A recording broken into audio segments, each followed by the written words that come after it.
بسم اللہ الرحمن الرحیم۔ السلام علیکم۔ امید کرتی ہوں آپ سب خیریت سے ہوں گے اور اللہ کی امان میں ہوں گے۔ پیارے ناظرین، دشمن جتنی کوشش کر لے آپ کو نقصان نہیں پہنچا سکے گا۔ 2 رکعت نماز نفل حاجت کے پڑھیں اور سلام کے بعد ایک تسبیح القادر کی پڑھیں۔ کون سی تسبیح پڑھنی ہے؟ القادر، القادر۔ اللہ تعالیٰ دشمن کو ذلیل اور رسوا فرما دیں گے۔ اگر حق پر ہوگا اور عزت، شان و شوکت اور قوت کے علاوہ اسے عبادت کرنے کی بھی توفیق ملے گی، اس کا باطن روشن ہو جائے گا۔ پیارے ناظرین، یہ بہت ہی خوبصورت تسبیح ہے، اسے پڑھنے میں تھوڑا سا ٹائم لگتا ہے۔ 2 رکعت نماز نفل حاجت کے پڑھ لینے ہیں اور اس کے بعد القادر کی ایک تسبیح پڑھ کر آپ نے دعا کر لینی ہے، جو بھی آپ دعا کرنا چاہتے ہیں۔ ایسی پریشانی جس سے نکلنا ناممکن ہو۔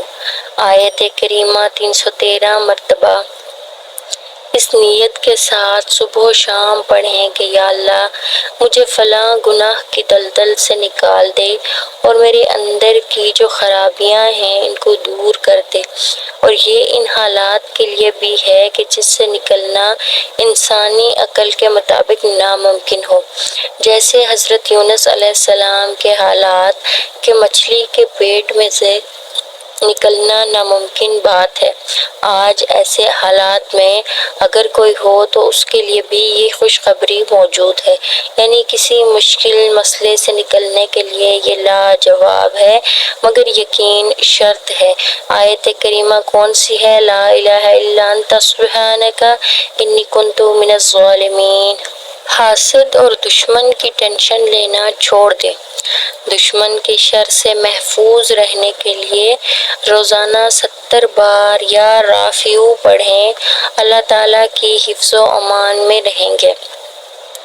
بہت ہی مختصر سا لفظ ہے، اللہ تعالیٰ کے ناموں میں سے ایک نام ہے یا رافعو، اس کو 70 بار ہر روز پڑھنا ہے۔ انشاءاللہ آپ دشمن کے شر سے محفوظ رہیں گے۔